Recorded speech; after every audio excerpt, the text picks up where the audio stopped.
한 번에 합격 해커스. 여러분 안녕하십니까? 반갑습니다. 저는 해커스에서 경찰학 강의를 담당하고 있는 조현 강사입니다. 제가 이 자리에서 선 이유는 경찰 시험을 대비해서 경찰학에 관한 효과적인 공부 방법, 그 다음에 여러분들이 단기간 내에 고득점을 합격하시려면 어떻게 공부해야 되는지 합격 전략과 공부 방법과 더불어서 연간 커리큘럼에 대해서 설명하는 강의입니다. 먼저 강의를 시작하기 전에 여러분들한테 다시 한번 제가 누누이 강조하는 게 있죠. 바로 뭡니까? 그렇죠. 우리 경쟁자들은 지금 저보다 실력이 더 높은 사람입니다. 저보다 먼저 공부한 사람들, 그 다음에 필기를 합격했지만 최불하신 분들, 이런 분들을 단기간 내에 우리가 효과적으로 공부해서 그분들의 상당수를 제껴야 합격하는 시험이에요. 그래서 여러분들이 이 시험에 대해서 경찰학 어떻게 대비하고 어떻게 공부함을 가져가야 되는지, 그 다음에 무엇보다 중요한 건 연간 커리큘럼을 어떻게 따라오셔야 되는지, 경찰학 공부 방법과 연간 커리큘럼에 대해서 전체적인 말씀을 드리려고 제가 여기 섰는데요. 일단 먼저 첫 번째로는 이 강의가 정말 중요한 강의입니다. 왜냐하면 여러분들이 공부해보면 알다시피 저도 오랫동안 강의를 하면서 상담을 많이 진행했습니다만 구조적으로 합격할 수 없는 너무나도 잘못된 공부 방법을 고집하면서 공부하시는 분들이 정말 너무 많아요. 그래서 아무리 열심히 공부해도 합격할 수 없는 공부 방법을 하고 있는데 본인만 몰라요. 본인만 모르고 그냥 열심히 하면 되겠지, 맨땅에 헤딩하는 식의 잘못된 공부 방법을 하시는 분들이 너무나도 많기 때문에 너무 안타까워서 이 자리에 섰습니다. 이게 먼저 1번이고요. 그 다음에 두 번째로는 본격적인 설명을 드리기 앞서서 여러분들 한번 생각해 보세요. 상식적으로 한번 생각해 보세요. 보세요. 여러분들이 학교 다닐 때 공부를 엄청 잘했던 우수한 인재입니까? 아니잖아요. 됐죠? 두 번째, 여러분들이 집안에 돈이 엄청 많아가지고 내가 공부를 좀 안 해도 과외를 붙이고 이렇게 해서 돈이 엄청 많아서 내가 돈으로 커버할 수 아니잖아요. 그냥 평범한 서민의 가정에서 태어났지 않습니까? 대부분 그렇잖아요. 그 다음에 세 번째, 나보다 위에 있는 분들, 그분들 공부를 많이 했습니까? 지금 여러분들의 경쟁 상대는 나랑 똑같이 공부하신 분들이 아니라 이미 여러 차례 시험 경험이 있고, 그 다음에 여러 차례 시험을 받고, 그 다음에 한 문제 차로 떨어진 분들이 계실 거고, 필기를 합격했지만 최불하신 분들이 있어요. 그래서 나보다 위에 있는 사람들을 제껴야 합격할 수 있는 시험입니다. 전부는 아니어도 상당수를 제껴야 돼요. 됐어요? 그 다음에 여러분들이 센스가 있고, 그 다음에 여러분들이 응용력이 좋아서 하나만 알면 두세 개를 풀 수 있는 그런 탁월한 능력을 갖고 있습니까? 아니잖아요. 그 다음에 여러분들이 문제풀이 능력이 좋습니까? 아니잖아요. 그런데 보세요. 내가 엄청나게 똑똑한 사람도 아니고, 그렇다고 해서 남들보다, 내 경쟁 상대보다 먼저 공부를 많이 한 것도 아니고, 그 다음에 내가 문제풀이 능력이 좋은 사람도 아니고, 그 다음에 내가 엄청 집에 돈이 많아서 돈으로 시간을 살 수 있는 이런 사람도 아닙니다. 그런데 이런 분들이 어떻게 해서든지 조금만 공부해가지고 대충 공부해서 합격하고 싶다, 이게 되겠냐고요.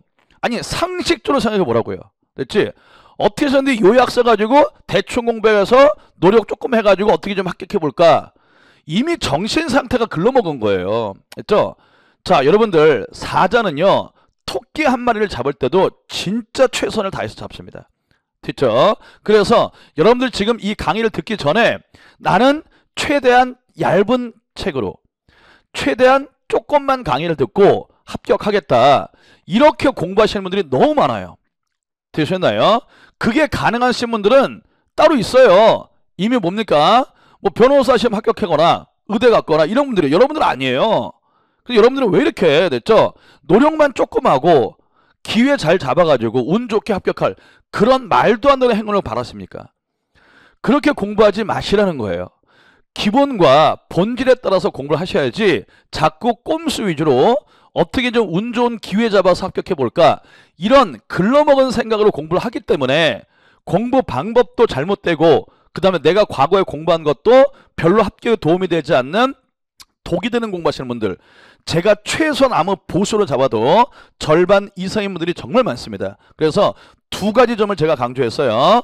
자, 정말 혼신의 힘을 다해서 단기간 내에 합격하고 싶다며 그 노력은 또 안 해요. 됐죠? 능력도 좋은 것도 아니야. 문제풀이 능력이 있는 것도 아니야. 국어 능력도 딸려. 합격이 되겠냐고요. 됐죠? 그래서 단기간에 여러분들이 정말 합격하시려면 정말 혼신의 힘을 다해서, 그 다음에 자, 항상 우리나라 속담에 있죠. 뭐라고 얘기합니까? 급할수록 돌아가라고 합니다. 급할수록 돌아가라고 해요. 그래서 빨리 합격하고 싶다면 많은 약을 공부하세요. 그게 정답입니다. 되셨나요? 자, 그래서 여러분들 단기간 내에 합격을 하시려면 혼신의 힘을 다해서 남들보다 더 많이 공부하겠다 라는 자세를 가지시고 공부를 하셔야지, 어떻게 해서든지 요약 써가지고 강의 조금 듣고 대충 해서 합격해볼까, 이런 생각을 가졌다면 여러분들이 이 시험이 되건 안 되건 떠나서 이런 분들은 절대 그 마음 자세와 태도 때문에 인생에서 성공을 할 수 없습니다. 이 점 명심하시고요. 자, 그러면 이제 본격적으로 경찰학 시험을 어떻게 대비해야 되는지, 그 다음에 연간 커리큘럼에서 내가 단계별로 어떤 목표치를 달성하면서 공부해야 되는지를 자세하게 이번 강의를 통해서 설명드리도록 하겠습니다. 자, 먼저 1번. 자, 경찰 시험이 일단 어떤 시험인지 여러분들이 아셔야 되는데요. 그거부터 먼저 설명드리도록 할게요. 자, 먼저 첫 번째입니다. 자, 최근에 22년도부터 우리 시험 과목이 개편이 됐죠. 시험 개편된 이후에 역대 응시율과 커트라인이 여기 정리가 되어 있습니다. 자, 여러분들 한번 보시면 될 것 같고, 가장 최근 시험이 24년도 1차 시험, 얼마 전에 끝난 시험이죠. 자, 여기 23년도 2차까지 나와 있는데 24년도 1차도 서울청 기준 했을 때 이거와 동일합니다. 그래서 남경은 서울청 기준 커트라인이 195점이었고요. 서울청 기준으로 해서 여경이 215점이었어요. 자, 그 다음에 나머지 지방의 경우에는 물론 좀 차이가 있습니다만 여기서 한두 문제 정도 차이가 났습니다. 되셨나요? 자, 먼저 첫 번째, 우리 경찰 시험은 어떤 시험이다? 남경은 195점이 커트라인, 여경은 215점이 커트라인. 이걸 뭘 말하는 겁니까? 그렇죠. 우리 시험은 두 개의 시험이 있는 거예요. 이걸 놓치시면 큰일 납니다. 되셨나요? 자, 무슨 얘기예요? 무려 컷이요, 남경, 여경이 20점 차이가 납니다. 필기시험에서요. 이건 뭐예요? 전혀 다른 게임이에요. 여러분들이 공부해 보시면 알다시피 내가 195점 맞는데 거기서 한두 문제 더 맞추는 건 진짜 어렵습니다. 정말 쉽지 않아요. 그런데 이 상위권 점수에서 남경과 여경의 갭이 뭡니까? 무려 20점 차이가 나요. 20점 차이가 난다고요. 이건 뭐예요? 남경 시험과 여경 시험은 전혀 다른 시험입니다. 여러분들. 됐죠? 남경은요, 조금 실수해도 돼요. 왜? 컷이 여경보다 많이 낮기 때문에.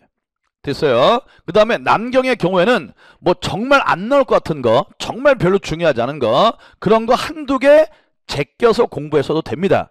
됐죠? 왜? 남경은 맞출 수 있는 문제만 잘 맞추면 합격하기 때문에. 근데 여경은 아니에요. 여경은. 됐죠? 여경은 컷이 높아도 너무 높습니다. 그래서 중경의 여경분들 들어가 보시면 알다시피 연령대가 계속 올라가고 있어요. 자, 여러분들, 여경의 중경 입교생들의 연령이 올라간다는 건 무슨 얘기입니까? 이거 무슨 말이에요? 자, 중경에 가보면요, 20대 후반이나 30대 초반의 여경분들이 정말 많습니다. 그게 무슨 말이냐면, 여경은요, 대부분 다 합격하신 분들을 보면은 체불 경험이 기본적으로 한 번씩 대부분 다 있다는 겁니다. 그 말은 무슨 얘기냐면, 지금 이 시간에도 정말 날고 기는 실력, 212.5점 한 문제 차로 떨어지신 분들이 엄청 많아요. 돌려 말하면, 자, 실력이 있는 고인분들이 정말 많이 위에 있다는 거예요. 그렇기 때문에 여경분들 잘 들으세요. 여경분들은 대충 잘하는 걸로는 절대 합격이 안 됩니다. 됐죠? 이게 남경보다 20점을 더 만드는 건 이건 엄청난 차이예요. 엄청난 차이. 되셨나요? 그래서 제발 부탁인데 여경분들은요.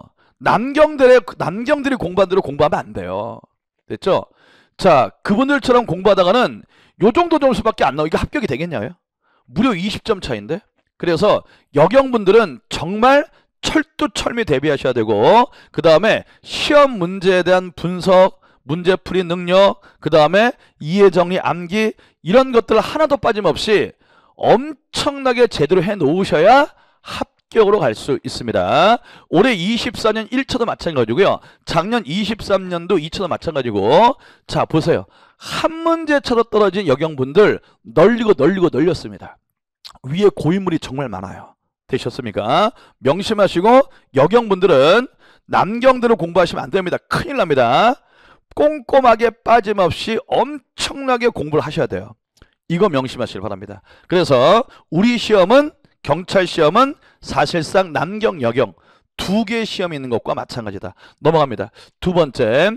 자, 두 번째로는 최근 출제 경향을 알아야 우리가 어떻게 시험을 대비할지가 답이 나오겠죠. 그래서 최근 출제 경향을 정리해 왔는데 일단은 자 문제가 나오는 포션입니다. 근데 결론은 자 22년도 2차 때 경찰청에서 발표한 문제 출제 비율을 지키지 않아 가지고 엄청나게 많이 자 비판을 받았죠. 그래서 23년도 1차 때부터는 자 세 번의 시험이 있었는데 경찰청에 발표한 출제 비율을 거의 정확히 다 맞추고 있어요. 그래서 경찰학의 기초인원에서 30% 12문제 거의 다 맞추고 있고요.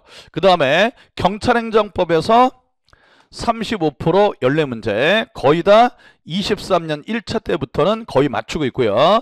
경찰행정학 6문제 15%, 한국경찰, 외국경찰 각각 한 문제, 두 문제 거의 다 맞추고 있고요. 그 다음에 경찰학 강론 파트 역시도 6문제 15% 거의 다 맞추고 있습니다. 그래서 일단은 경찰청에서 발표한 최근 트렌드는 출제 비율을 거의 다 대부분 다 지켜서 출제되고 있다라는 점 요거 하나 말씀드리고요.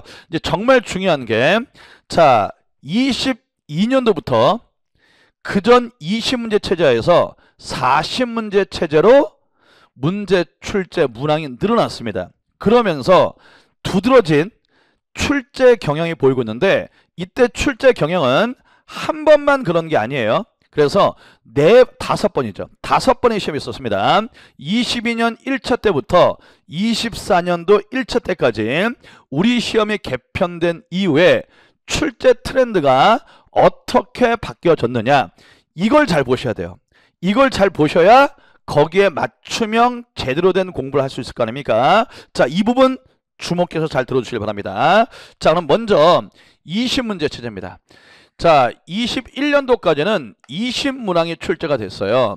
그럼 20문항이 출제됐을 때는 문제가 어떻게 출제가 됐냐면 우리가 흔히 말하는 주요 논점. 왜? 중요한 것만 내기에도 낼 게 너무 많아요. 20문제니까. 그래서 거의 대부분 A급, B급 뭐 모두가 다 중요하다고 인정하는 것들이죠. 여기서 거의 95% 이상이 출제가 됐습니다. 한 문제 정도가 이제 브리타 문제로 출제가 됐고 대부분은 누구나 중요하다고 준비하는 것들 여기서 문제가 출제가 됐고요. 그 다음에 두 번째. 자, 두 번째로는 무조건 조문 중심으로 문제가 나왔어요. 조문 중심. 그래서 자 20문항 체제하에서는 거의 90% 이상이 조문을 묻는 문제가 출제가 됐습니다. 이론이나 판례 문제는 거의 잘 출제가 안 됐어요. 되셨나요? 자, 이 두 가지가 20문항 출제 체제에서의 두드러진 특징입니다. 자, 그러면 이 20문제 체제에서는 우리가 누구나 중요하다고 보는 A급, B급에서 출제가 되다 보니까 뭡니까? 그렇죠. 기출문제집을 열심히 풀고 기출문제집만 잘 돌려도 어느 정도 고득점이 가능했다고요. 기출문제를 잘 풀어내는 것이 여러 번 풀면서 기출문제를 잘 습득하는 것이 중요했다 이 얘기입니다. 그 다음에 조문 중심으로 문제가 출제가 됐다는 얘기예요. 되셨나요? 자, 근데 여러분들 조문 중심으로 문제가 출제가 된다라는 것이 무슨 얘기입니까? 그렇죠. 원툴 문제가 출제가 됐다는 거예요. 자, 여러분들 조문으로 문제가 출제가 되면은요, 문제 유형이 원툴 하나입니다. 조문 문제는요, 출제위원들이 어떻게 문제를 출제를 하냐면, 자, 법제처 홈페이지 가서 조문을 드래그해서 복사한 다음에 그중 정답이 다음 중 틀린 것을 한 다음에 그 틀린 문장 한 부분을 바꿔서 출제했어요. 그래서 자, 옛날 20문제 출제에서는 어떤 문제 출제 유형입니다. 어떤 문제의 출제 유형을 보였다? 조문을 갖다 놓고 특정 부분을 틀리게 내는 부분. 그래서 자, 특정한 조문의 포인트를 틀리게 고쳐내는 문제. 요 문제가 중심적으로 출제가 됐습니다. 되셨나요? 자, 그럼 이제 문제가 40문제 체제로 바뀌어지면서 문제의 트렌드가 바뀌었는데요. 자, 이 트렌드는 제가 계속 빠짐없이 반복되는 트렌드를 모아온 거예요. 그래서 이 트렌드는 당분간 유지가 된다라고 보셔도 좋습니다. 첫 번째, 자, 문제 유형의 출제 포인트, 범위의 다양화입니다. 자, 보시면 이론 문제, 조문 문제, 판례 문제, 박스형 문제, 일반 행정법 문제 이렇게 나눠놨죠. 자, 보시면 이론 문제가 지금 가장 최근인 24년 1차 때 이론을 묻는 문제가 몇 문제 나왔다? 14문제 35%. 조문 문제 비율이 자, 50%, 50%, 50% 이렇게 나왔죠. 그래서 조문 문제가 50% 비율이 떨어졌고, 그 다음에 확 올라간 게 뭡니까? 과거에 거의 출제가 되지 않았던 판례 문제의 비중이 올라갔어요. 판례 문제 되셨나요? 자, 그 다음에 사례 문제는 22년 2차 때 좀 많이 나왔고 그 뒤로는 출제가 안 됐죠. 자, 그 다음에 박스형 문제도 이제 올해는 한 10% 정도가 출제가 됐습니다. 4문제 정도요. 자, 그 다음에 일반 행정법 문제. 자, 우리가 이제 시험에 개편되면서 일반 행정법이 우리 시험 과목에 들어왔잖아요. 일반 행정법 과목도 8문제 정도, 20% 정도가 꾸준히 출제가 되고 있습니다. 자, 그러면 자, 시험이 개편되면서 첫 번째 목격되는 트렌드는 뭐다? 그렇죠. 문제가 조문 중심의 문제에서 이론, 판례 또는 사례, 그래서 이론과 판례 비중이 늘어나고 조문의 비중이 줄어들면서 이론, 판례, 조문을 골고루 문제가 출제가 되고 있다는 것입니다. 이건 뭐 여러분들이 여러 경륜을 통해서 여러 번 들어봤을 거예요. 되셨나요? 자, 그 다음에 두 번째입니다. 두 번째는 문제의 유형도 바뀌어지고 있다는 거예요. 자, 문제 유형 잠깐 보도록 하겠습니다. 자, 요거 23년도 1차 시험에 기출됐던 문제를 갖고 왔는데요. 자, 이 문제 8번 문제 잠깐 볼게요. 경찰청 공무 행동 강령에 해당되지 않는 것은? 자, 이 문제는요, 1번부터 4번 지문이 모두 맞는 지문입니다. 근데 정답은 4번입니다.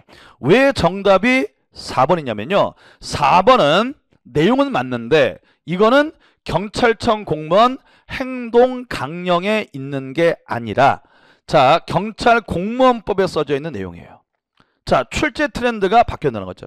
예전에는 조문을 갖다 놓고 한 부분을 틀리게 고쳐냈는데 요즘은 이런 문제도 출제가 되지만, 자, 내용을 틀리게 내는 게 아니라 이 법이 어디 있느냐, 체계나 구조를 묻는 문제도 출제되고 있다는 거예요. 됐어요. 기타 등등. 또 23년도 2차 시험을 보신 분들은 느꼈죠. 자, 책에 없는 내용을 가지고 문제를 내는데 책에 있는 내용만 제대로 잘 이해했다면 책에 없는 내용을 사고력을 동원해서 생각을 해서 사고력과 생각을 통해서 정답을 맞출 수 있는 문제, 책이 없지만 이런 문제도 출제가 되고 있습니다. 주로 이런 문제는 이론에서 주로 이런 문제를 출제를 하겠죠. 되셨습니까? 자, 그래서 정리를 해보면, 자, 40문제 체제하로 바뀌어지면서 우리 시험 문제에 중요한 변화가 몇 개 있었다는 겁니다. 자, 첫 번째, 옛날에는 A급, B급의 기출문제가 있는 중요 논점 위주로만 출제가 됐는데, 자, 이제는 A급, B급뿐만 아니라, 자, 기출문제가 없어요. 기출문제가 없는 C급이나 D급 같은 평소에 별로 그렇게 중요하지 않았던 이런 논점들도 출제가 되고 있다는 겁니다. 그럼 이 문제의 특징이 뭐죠? 이런 문제들은 기출문제 없는 거예요. 기출문제 없는 것들. 기출문제가 단 한 개도 없습니다. 자, 그럴 수밖에 없죠. 20문제에서 40문제로 바뀌어지면서 중요한 것만으로는 이제 40문항을 구성할 수 없습니다. 그래서 중요하지 않은 부분도 문제가 나오고 있다는 거죠. 되셨나요? 예를 한번 들어볼까요? 24년 1차 때 뭡니까? 바람직한 경찰의 모델에 관한 문제가 출제가 됐습니다. 요거요, 기출문제 단 한 번도 나온 적이 없는 논점입니다. 되셨나요? 자, 그러면 두 번째, 자, 맨델스존의 피해자의 유형에 관한 문제가 나왔습니다. 이것도 뭐예요? 자, 이것도 기출문제가 단 한 개도 없는 범죄학 이론 파트에서 문제가 나왔죠. 이해됐나요? 자, 이렇게 첫 번째 트렌드 잘 보세요. 자, 과거에 출제가 한 번도 되지 않았던 중요도가 낮은 논점에서도, 그래서 기출문제가 없는 논점에서도 문제가 퍽퍽 출제가 되고 있다는 겁니다. 자, 그럼 이걸 뭘 의미하는 겁니까? 그렇죠. 범위를 넓혀야 됩니다. 범위를 넓혀야 돼요. 범위를 넓혀야 돼요. 자, 그 다음에 두 번째, 자, 조문 중심의 문제에서 지금 조문뿐만 아니라 이론과 판례의 비중이 올라갔다는 거예요. 되셨습니까? 자, 이제 그러면서 새로운 문제 유형들이 등장하고 있다는 겁니다.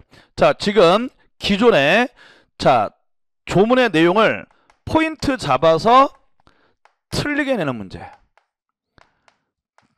내용을 틀리게 고쳐내는 문제, 이런 문제도 출제가 됩니다만, 지금 이 문제 보시다시피 법조문이 어디에 있는 조문이냐, 이 내용이 어느 조문에 있느냐, 그 다음에 뭐 범죄학 이론, 올해 24년도 1차 문제를 예를 들면 글레이저의 차별적 동일시 이론 맞잖아요. 근데 뭡니까? 얘는 사회 과정 원인 이론인데 사회 구조 원인 이론으로 써놨죠.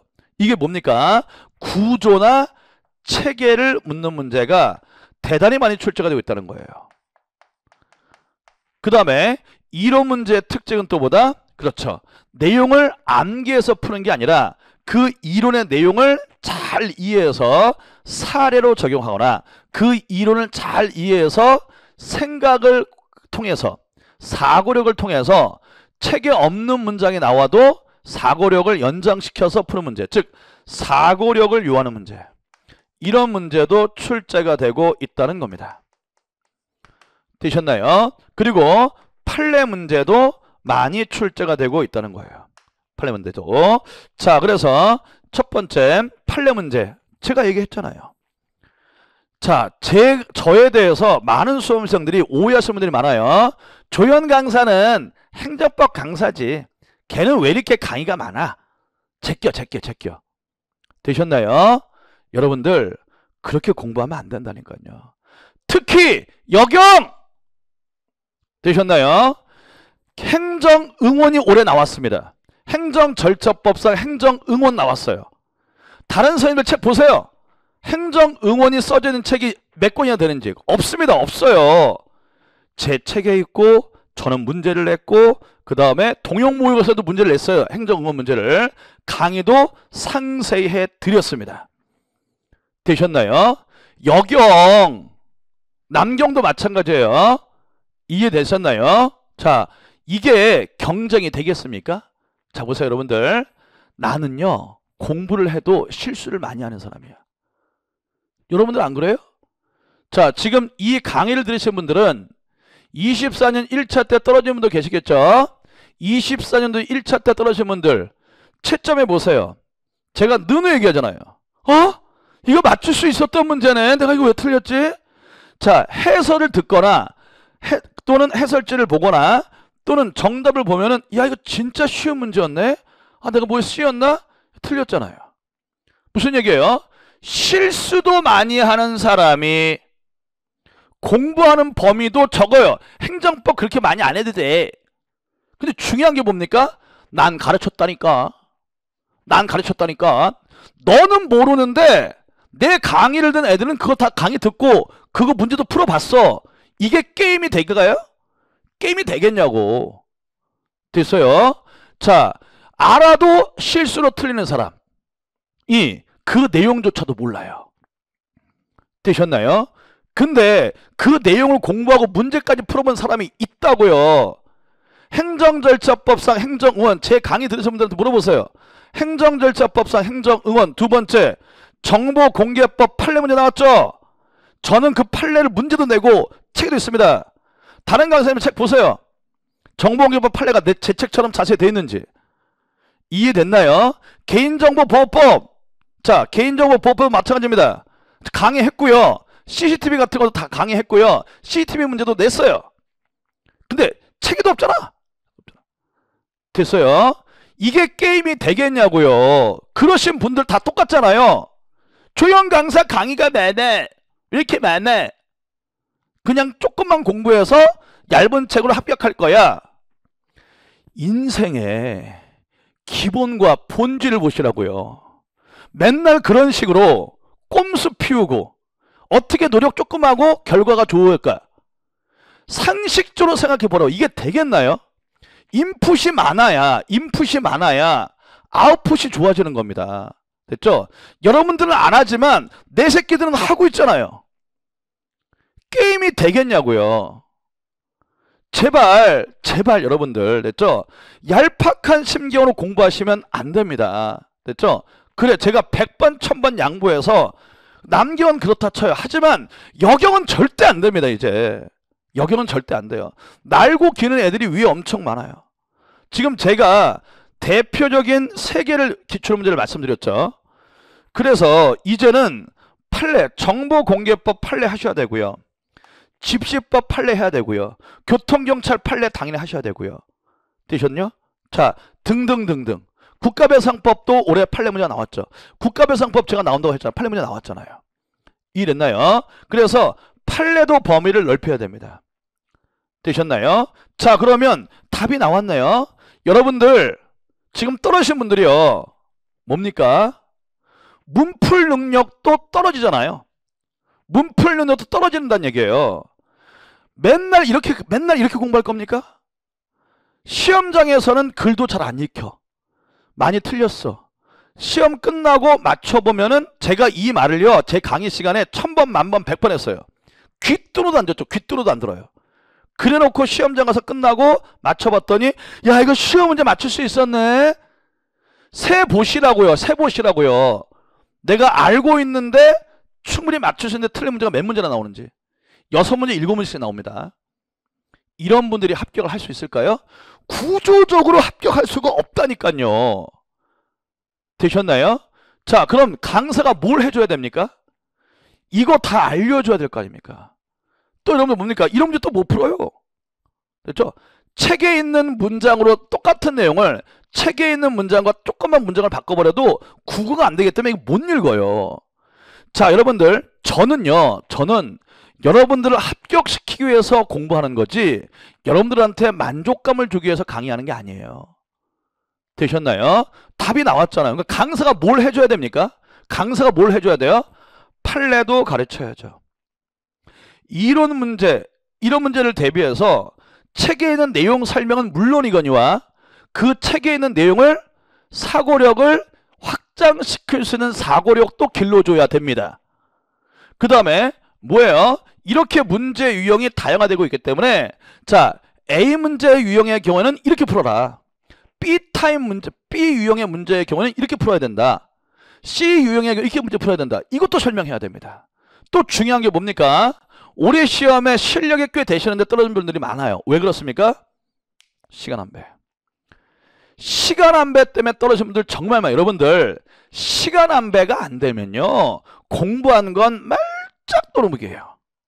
그렇잖아요. 자, 보통 순서대로 문제를 풀잖아요. 경찰학 문제를 풀 때 32분. OMR 체크도 안 되는데 32분 남겨놓고 경찰학 문제를 풉니다. 어떨까요? 문제 읽어보세요. 여러분 다 느꼈잖아요. 문제를 읽어도 그 문제의 지문이 눈에 안 들어와요. 아니, 왜 이렇게 바보같이 공부하냐고요. 자, 우리는 공부를 왜 하냐면요, 리스크를 관리하는 거예요. 그러면 가장 최악의 상황부터 하나씩 없애나가야 하는 겁니다. 그러면 시험장에 갔을 때 가장 최악의 상황이 뭡니까? 시간 안배 잘못해서 충분히 맞출 수 있는 문제인데 제대로 풀지 못해서 충분히 맞추는 문제를 못 맞추는 것. 시간 안배가 리스크 관리의 1번입니다. 이해되셨나요? 근데 뭐예요? 시험장을 2번, 3번 들어간 사람도 실전 시험장에서 시간 안배를 어떻게 해야 되는지 그 구체적인 노하우 방법이 없어요. 왜? 그 누구한테도 시간 안배하는 노하우와 방법을 들어본 적이 없거든. 배워본 적이 없거든. 강사가 뭐도 해줘야 됩니까? 실전 시험장 가서 시간 안배하는 방법도 알려줘야 됩니다. 되셨나요? 자, 이렇기 때문에 그럼 답이 나왔네요. 자, 이런 강의 들을 거예요? 이런 강의? 요약서 갖다 놓고 읽고 밑줄 치고 설명은 거의 없어요. 진도는 빨리 끝나죠? 진도는 빨리. 근데 그게 무슨 의미가 있냐고요. 이렇게 공부하니까 사고력을 묻는 문제 다 틀리고요. 판례는 다 빼버리고 공부했잖아. 판례는 다 빼버리고 공부했죠? 판례 문제가 나오면 뭐야? 되셨나요? 그리고 그렇게 공부하면은 자, 이렇게 구조나 체계를 묻는 문제, 문제 유형이 조금만 바뀌어도 문제를 못 풉니다. 되셨나요? 내가 거짓말한지 볼까요? 자, 여러분들 지금 24년 1차 때 떨어진 분들 문제 어떻게 풉니까? 아직도 이렇게 풉니다. 어디를 틀려냈을까? 어디를 틀려냈을까? 막 찾아요. 그런 문제가 아니라고. 되셨나요? 어디를 틀려내는 문제가 아니라 내용은 다 맞는데 법이 이 법의 내용에 해당되지 않는 걸 고르는 거예요. 어느 부분을 틀려냈을까? 그게 아니고 사고력과 이해력을 푸는 문제라고요. 되시겠나요? 어디를 틀려냈을까? 대법원 판례를 묻는 문제라고. 너 공부 안 했잖아요. 이해됐나요? 지금 문제가 여러 가지 문제 유형으로 출제가 되고 있는데 아직도 정말 바보 멍충이 같이 어디를 틀려냈을까? 틀린 부분이 뭘까? 접근 방법 자체가 바보잖아요. 그러니까 실수를 그렇게 많이 하지. 실수 아니야. 도대체 뭘 대비했고 뭘 공부했냐는 거예요. 제가 옆에서 보고 있으면요, 이게 바보도 이런 바보가 세상에 어디 있냐. 그런 방법만 골라서 공부해. 강의 짧은 거 들어야지. 한 달에 끝내는 강의 들어야지. 얇은 책 강의 해야지. 얇은 책을 공부하면 안 된다니까요. 요약서 다 갖다 버리세요 이제. 지금 범위 싸움이에요. 범위 싸움. 아니 행정으로는 공부 안 했잖아요. 책에도 없잖아요. 정보 공개 판례 아예 없잖아요. 책에. 개인정보보호법 CCTV 기준 있어요 지금 여러분 책들에? 답이 나왔잖아요. 이 게임이 되겠냐고요. 그걸 공부를 해도 나는 실수를 많이 하는 잘못된 문제풀이 방법 또 틀리다니까. 근데 그거조차도 공부를 안 해. 책에 아예 없어. 게임이 되겠냐고. 상식적으로 생각해 보시라고요 진짜. 정신 바짝 차려야 돼요 지금. 그래서 여러분들 요렇게 출제 경향이 바뀌고 있습니다. 그래서 어떻게 해야 됩니까? 강사가 강의를 통해서 여러분들한테 다시 한번 강조합니다. 여러분들한테 만족감을 주기 위해서 강의하는 게 아니에요. 여러분들을 괴롭혀도 합격시킬 수 있는 강의를 해야 됩니다. 되셨나요? 범위 늘려야 됩니다. 그 다음에 A 패턴으로 출제가 되면 그때 문제풀이 방법은 1번 방법을 쓰고 B 패턴 문제로 출제가 되면은 우리가 준비했던 2번 문제풀이 방법을 쓰고 문제 유형별로 이제는 풀이 방법과 문제 풀 능력을 준비했다가 그걸 바꿔줘야 돼요. 문풀 능력, 문제풀이 노하우 스킬도 전달해야 됩니다. 제가 지금 뻥치나요 여러분들? 다른 강사님들, 경찰학 강사님들 중에 문제 유형에 따라서 문제 푸는 유형을 체계적으로 설명하는 강의가 있습니까? 없잖아요. 그러니까 맨날 이걸만 푸는 거냐 맨날. 지금 문제 출제가 유형이 다양화되고 있는데 아직도 옛날처럼 어디를 틀려냈을까? 그 접근 방법 자체가 잘못됐다고요. 강사가 할 게 얼마나 많습니까? 판례도 이제 많이 해줘야 돼요. 그러면 답이 나왔잖아요. 요약서 보면 안 됩니다.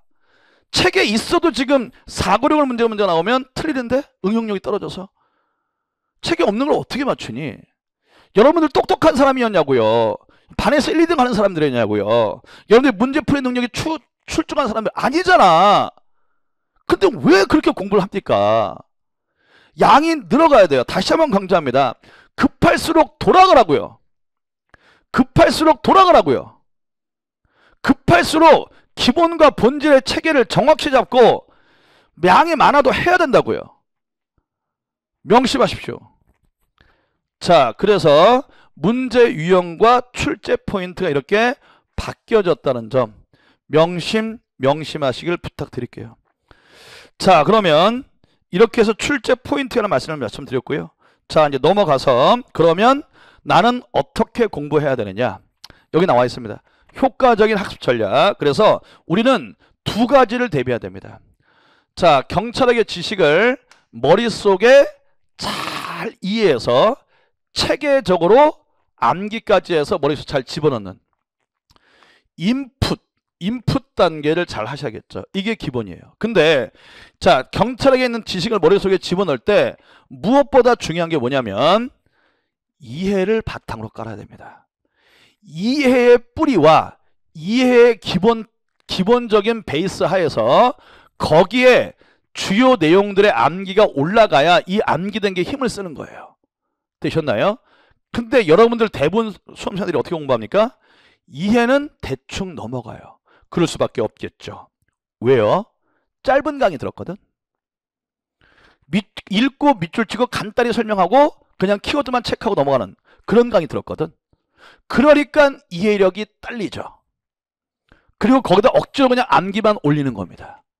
그러면 자, 남들이 틀리는 문제를 내가 맞춰야 합격인데 이렇게 공부하시는 분들은요, 남들이 틀리는 문제를 맞추는 건 고사하고 남들이 맞추는 문제도 틀립니다. 합격의 구조로 될 수가 없어요. 이해를 베이스로 해서 거기에 암기가 올라가야 이제 합격이 가능한 시대에서 여러분들이 공부하고 있다는 겁니다. 자, 이게 무슨 말인지 감이 안 오시지요? 그러면 기출문제를 하나 보도록 하겠습니다. 자, 올해 24년도 1차 때 나왔던 우리 순경 기출문제죠.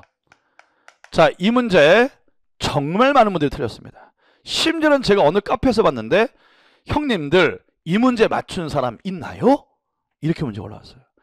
얘야, 이 문제는 진짜 제대로만 공부했으면 이해 중심의 바탕을 두고 공부했다면 겁나 쉬운 문제요.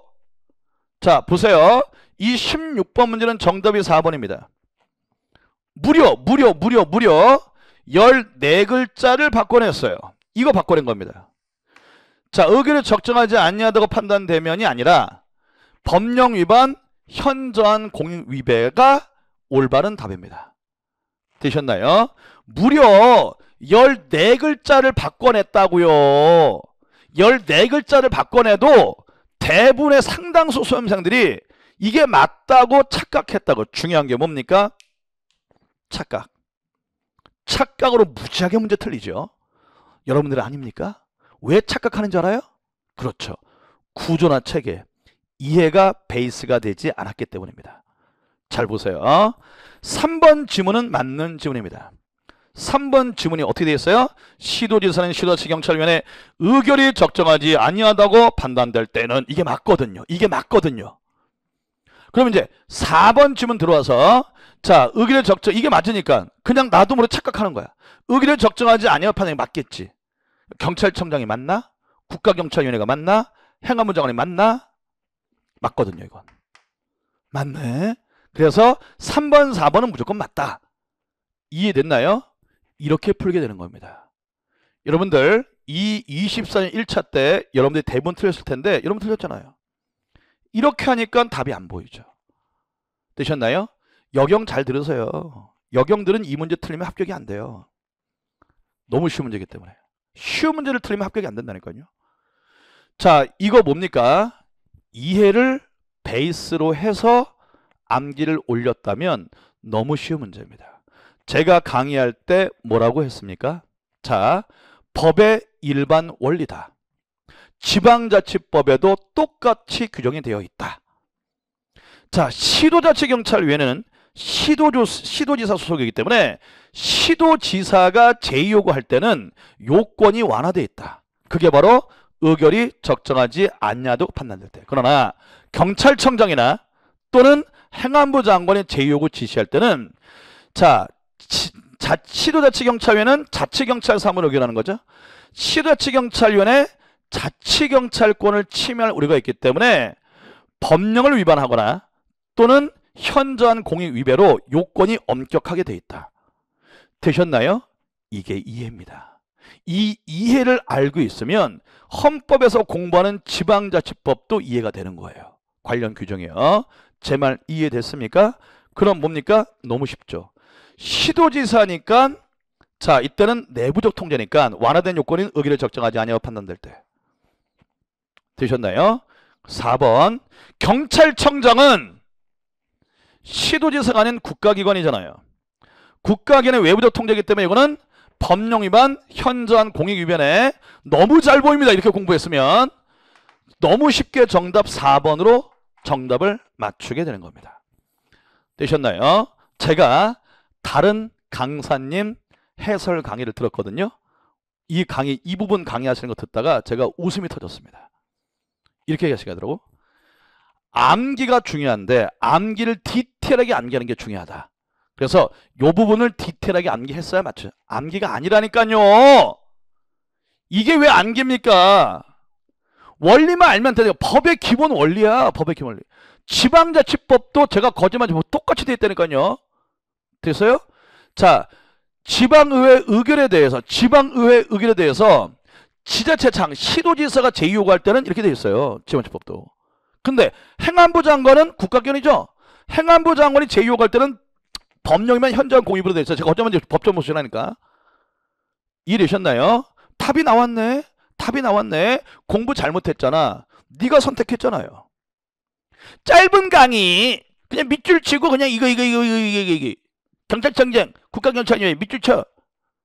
그리고 설명 거의 없어 넘어가. 이런 강의 들었잖아요. 짧으니까 좋다.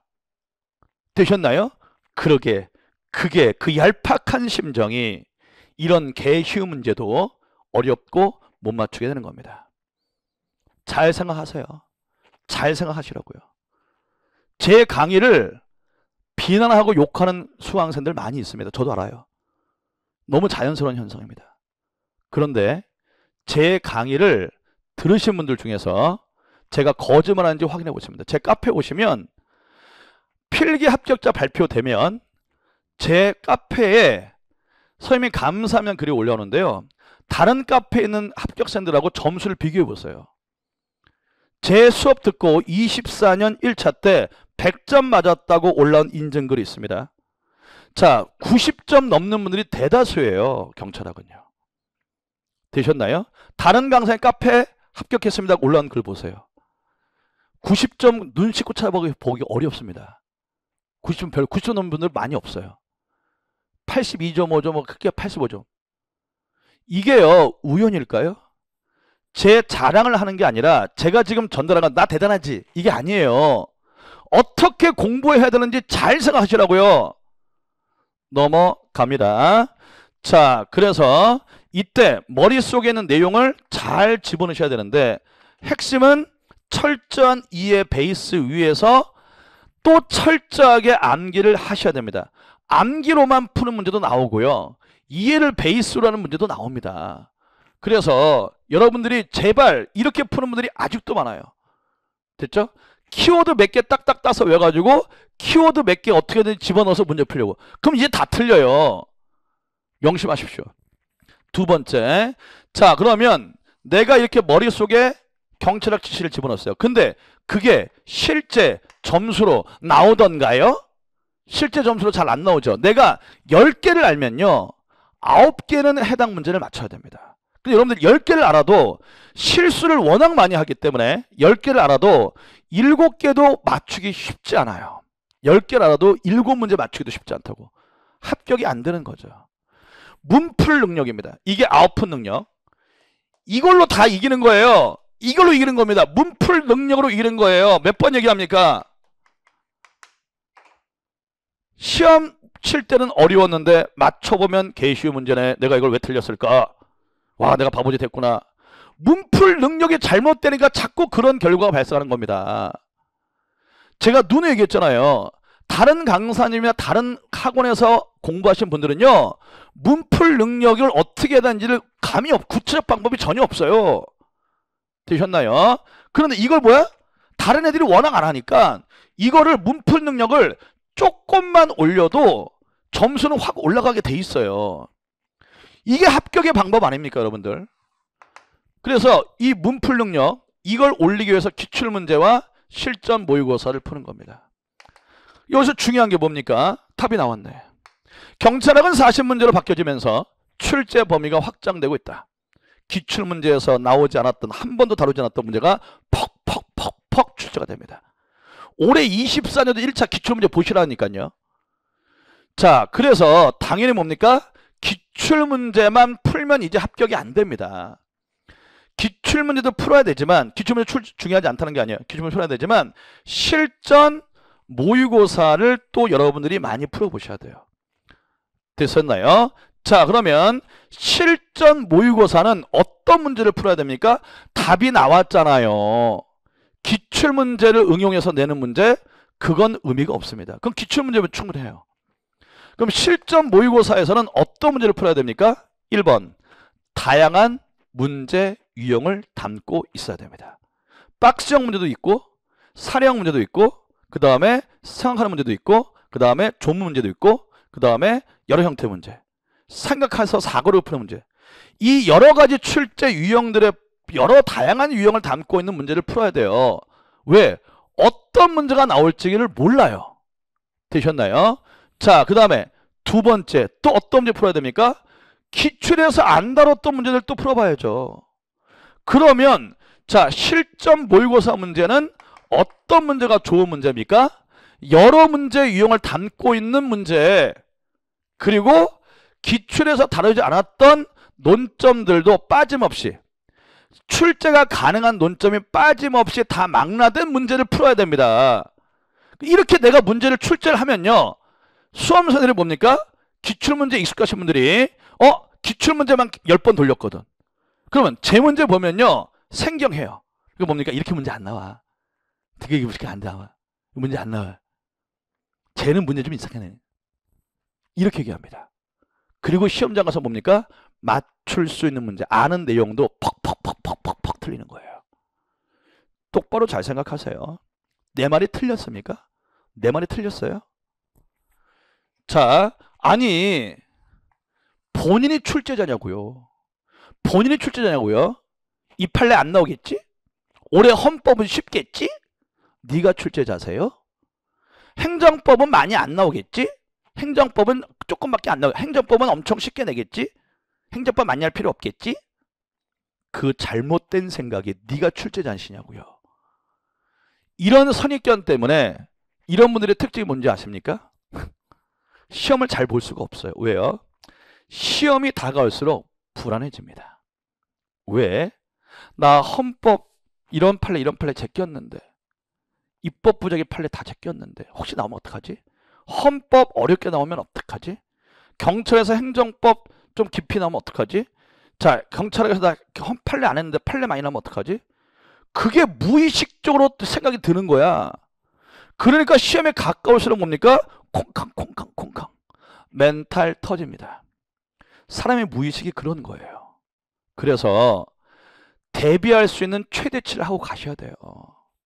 그리고 어렵게 출제된다고 보시고 대비하셔야 됩니다. 명심하시라고요. 자, 그래서 이 연습도 해야 되겠죠. 그래서 자, 이제 출제 유형과 포인트들 짚어드렸고요. 자, 그러면 여러분들이 어떻게 공부를 하셔야 되는지 관해서 자, 이제 합격 6개월 커리를 설명드리도록 하겠습니다. 자, 제 강의는 첫 번째 2개월 동안 먼저 기본 이론을 들으셔야 됩니다. 근데 제가 눈에 얘기했죠. 여러분들, 제가 바보입니까? 지금 이 강의만 들어봐도 제가 머리가 비상에 돌아가 전략을 잘 짜는 사람인지, 아니면 그냥 여러분들한테 낚이려고 하는 건지 기출문제 아니 죄송합니다. 실제 시험장 들어가신 분들한테 물어보시라고요. 제가 바보냐고요. 제가 바보같이 보이냐고요. 저도요. 짧게 강의하면 저도 편해요.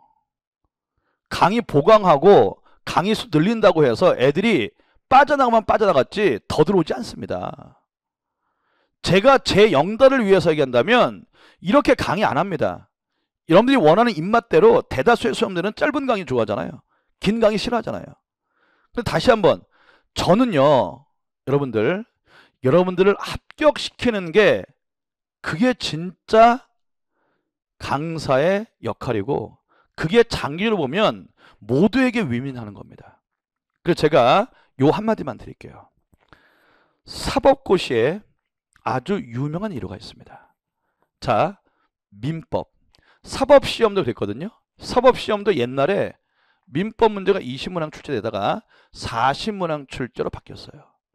근데 옛날 사법고시 시험에서 20문항 출제될 때는요. 민법이 양이 엄청 많거든요. 알고 계시죠?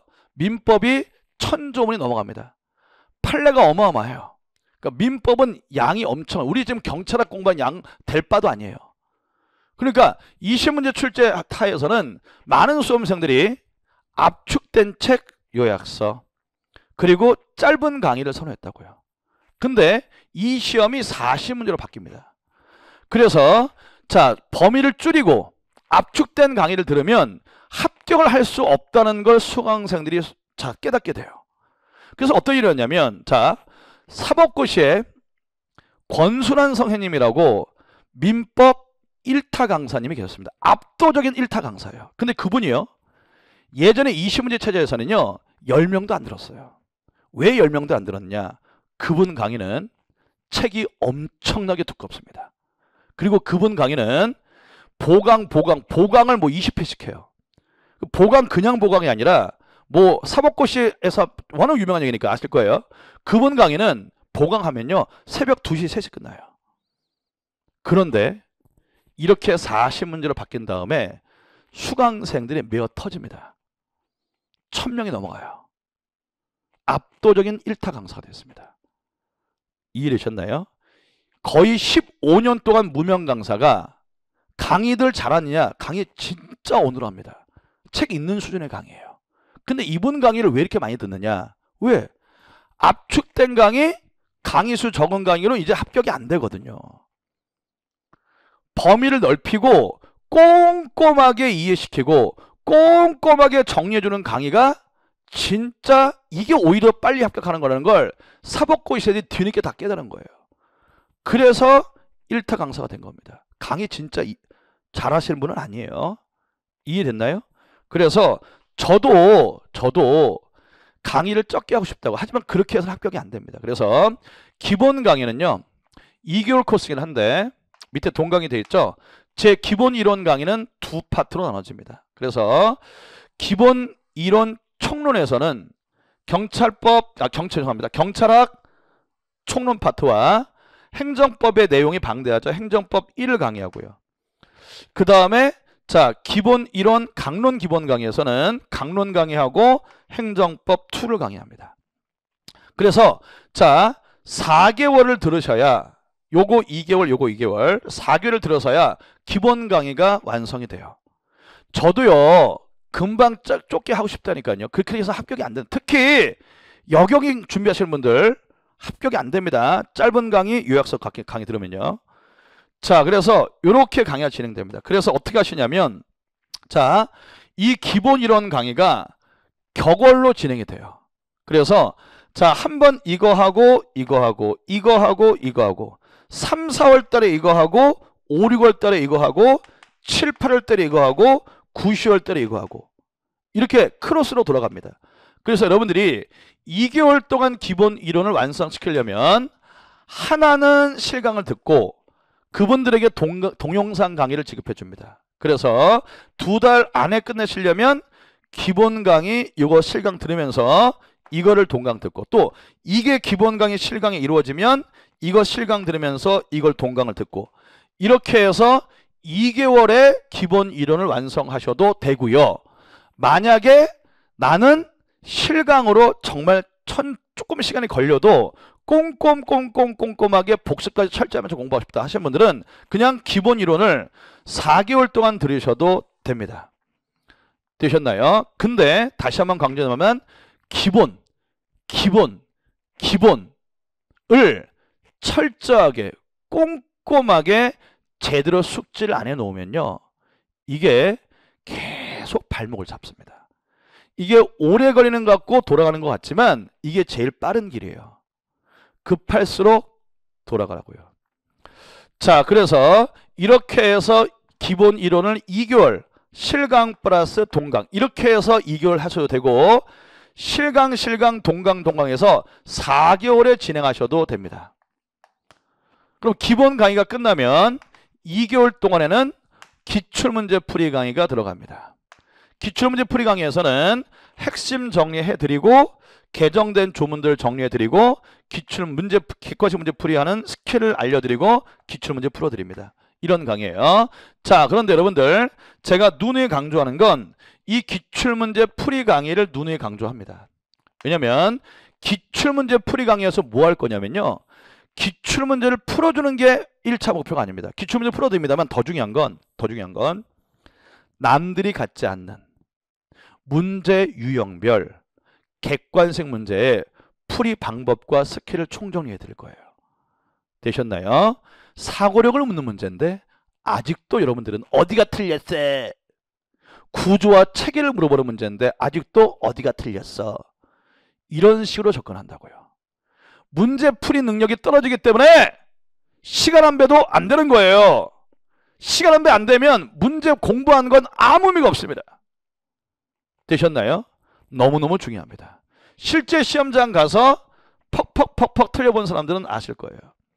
잘 들으세요. 제2생 이상이신 분들은요, 명심하십시오. 올해 24년도 1차 시험 기준했을 때 내가 맞출 수 있었는데 틀린 문제가 3문제 이상이다. 그럼 무조건 문제풀이 메커니즘을 바꾸셔야 됩니다.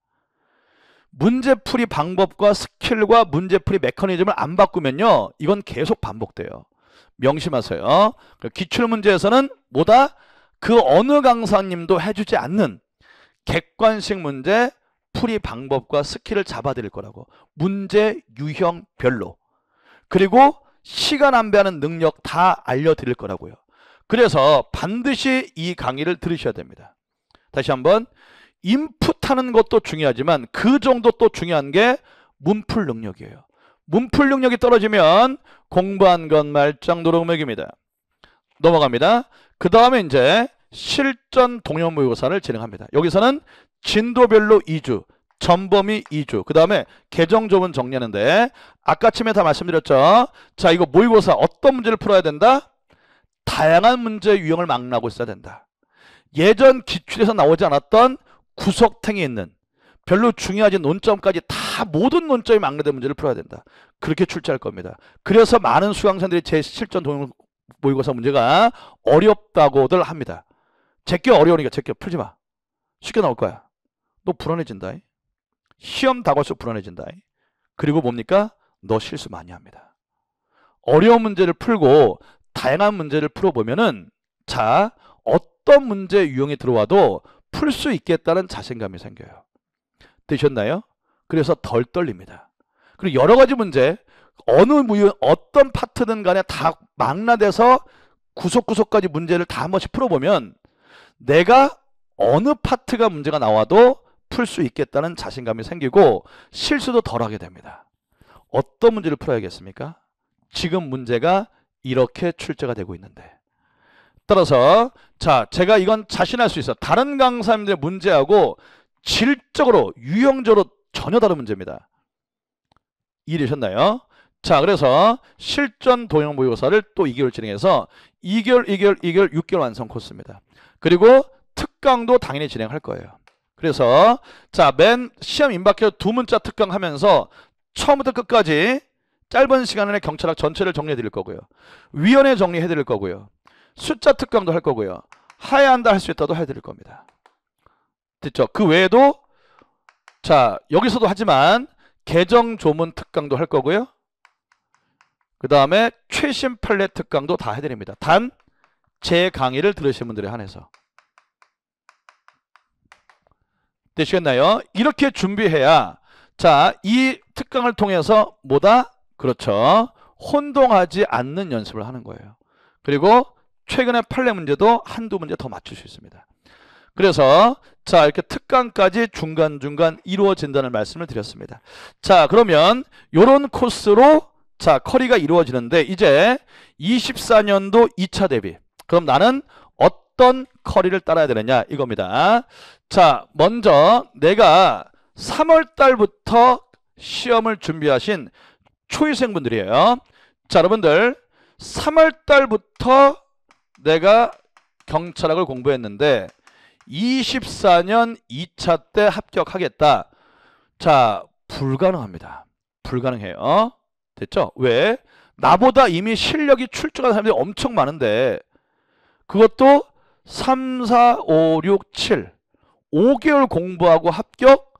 이거는 놀부심보도 너무 놀부심보예요. 그래서 자, 지금 3월 달부터 초이생 공부하시기 시작하신 분들은 25년 1차를 최종 목표로 하시고 자, 호흡을 좀 길게 가져가면서 제대로 된 공부를 시작하시라고요. 그래서 초이생분들은 자, 24년 2차 시험 대비 전까지 기본이론 총론 행정법 1 들으시고 그 다음에 기본이론 강론 행정법 2 들으세요. 자, 참고로 자, 개정된 제 기본서가 4월 30일자에 새 기본서가 출간되니까 자, 이 교재를 사셔서 기본 강의를 들으시면 됩니다. 그러면 3월부터 시작하셨으니까 3월, 4월에 총론 기본 강의, 5월, 6월에 자, 강론 기본 강의가 되겠죠. 자, 그러면 실제 시험까지 한 달하고 한 반 정도가 남아요. 그럼 그때 뭘 하느냐? 그때 기출 문제를 꼭 여러분들이 1회독 정도 하시고 시험장에 들어가시면 됩니다. 이 정도면 충분해요. 자, 그 다음에 재시생 분들입니다. 내가 24년 1차 때 떨어졌다. 이분들.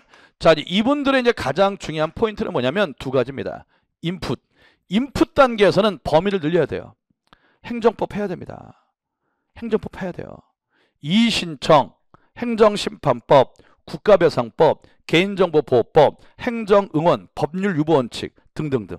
올해 다 기출됐던 것들이죠. 이런 것들을 깊이 있게 공부를 해 놓으셔야 됩니다. 그래서 행정법 무시하시고 행정법 안 하시는 분들 너무 많아요. 왜? 강사님들이 행정법을 거의 안 가르치거든요. 행정응원 강의서에 다르지 않았다니까요. 정보개혁법 판례 언급조차 안 했다니까요. 이런 강의 들으면 안 돼요, 여러분들. 그 강의를 듣고 책에 있어도 나는 지금 실수로 틀리는데 지금 무슨 소리 하는 거야. 그 강의도 없고 책도 없으면 그 맞출 수 있겠어요? 경쟁이 있겠습니까? 내 새끼들은 다 강의 듣고 맞추는데. 경쟁력 있겠냐고요. 하기 싫어가지고, 양 내리는 거 싫어가지고, 짧은 강의 줘가지고 자꾸 그런 강의만 들으시면요, 합격이 될 수 있는지를 가슴에 손을 얹고 생각해 보세요. 그래서 재생분들 기존에 이렇게 공부 안 하셨다면 범위 늘리셔야 됩니다. 그래서 행정법도 철두철미 하시고 그 다음에 C급, D급도 소리하지 마시고 공부하셔야 돼요. 외국 정책 같은 건 이제 하셔야 된다고요. 되셨나요? 자, 그래서 재생분들은 제가 이제 3월 달에 심화 이론반을 진행했는데 이게 한 달밖에 안 되기 때문에 경찰학 전체를 다루진 않았고요. 자, 총론 강의를 압축 강의로 진행을 했고 거기에 OX까지 풀어드렸습니다. 이걸 들으면서 다시 한번 원래 내용들, 알고 있는 내용들을 다시 한번 다지시고 그 다음에 이때 뭘 해야 된다? 그렇죠. 특히 행정법 등한시 하신 분들 행정법 강의를 들으시면서 3월 동안 경찰학 기본서를 범위를 좀 늘려서 충실하게 정리를 하셔야 됩니다. 그리고 4월, 5월 기출문제 풀이반 강의 들으시면 되고 6월, 7월 실정 동영 모의서반 강의를 들으시면 돼요. 되시겠나요? 자, 중요한 포인트가 뭡니까? 재생분들은 문제 푸는 스타일을 이제 바꾸셔야 돼요. 아직도 어디가 틀렸어요? 키워드 몇 개 가지고 두드려 맞춰보자. 합격 절대 되지 않습니다. 여경분들도 잘 들으시고요. 자, 그래서 문제풀이 방법을 바꾸셔야 된다고요. 어떤 문제 유형이 나와도 실수 안 하는 문제. 알았는데 왜 틀리니? 자, 문풀령에 떨어져서 안 하는데 틀렸다. 이런 문제가 나오면 여경은 절대 이제 합격이 안 돼요. 되셨나요? 남경도 마찬가지입니다. 세 문제입니다. 세 문제 이상 틀렸다? 절대 합격 안 됩니다. 여경은 내가 알고 있는 내용인데, 자, 문풀령 때려서 떨어졌다. 한 문제도 있으면 안 돼요. 여경은. 남경은 세 문제까지는 괜찮아요. 그거 넘어가면 남경은 합격이 안 됩니다. 되셨나요? 그 문풀 능력, 다른 강사님이 해주지 않는 그 노하우, 시간 한 배까지 여기서 싹 다 정리해질 겁니다. 기출문제 풀면서. 그래서 문제 푸는 스타일과 능력을, 문제풀이 방법을 완전히 바꾸신 다음에, 문제풀이 방법을 바꾸신 다음에 기출문제로 바꾼 문풀 능력을 내 몸에 체화시키는 거예요. 기출문제 다시 한번 강조합니다. 기출문제는 이게 기출이 됐네? 이런 내용이었네? 이거 공부하는 게 아니에요. 1번은 올바른 문풀 방법을 정립하고 그거를 기출문제를 풀면서 내 몸 안으로 체화시키는 게 기출문제 풀이 강의의 가장 중요한 목적입니다. 명심하십시오. 명심하세요. 자, 그 다음에 실전 동영 모의고사에서 뭐다? 기출문제에서 출제되지 않았던, 자, 과거 출제 잘 안 됐던 논점들 이제 팍팍 튀어나올 겁니다. 그거를 실전 동영 모의고사에서 잡는 거예요. 즉, 기존에 출제됐던 논점들은 여기서 때려잡고, 그 다음에 새로 출제되는 기출문제 없는 문제들도 출제된다고 그랬죠? 이 문제들도 여기서 때려잡고, 새로운 출제 유형의 문제, 새로운 패턴의 문제들도 여기서 때려잡고, 이래야 상당한 다른 사람들과 비교 우위에 있는 공부 방법이 되고, 다른 사람들, 그 어떤 사람들의 커리보다 비교 우위에 있는 공부 방법 전략이 되겠습니다. 자, 제가 이번 강의에서 주제 넘게 말씀을 드린 부분이 꽤 있습니다. 후회스럽습니다만 여러분들, 이러면 간단합니다. 조연 강사는 가스라이팅한 녀석이야. 제 말 듣지 마. 이러면 쉬워요. 이러면 쉽습니다. 편해져요. 이제 편해져. 하던 대로 그냥 얇게 공부하고 얇은 책 가지고 공부하고 강의 조금만 듣고 편해집니다. 여러분 삶이 편해져요. 하지만 합격은 힘들고 불편하고 어렵고 짜증나는 과정이 그 밑에 동반되어야만 합격이라는 과실을 맺을 수 있다는 것 명심하시고, 어떤 공부 방법을 선택해야 되는지 자기의 양심에 걸고 한번 물어보세요.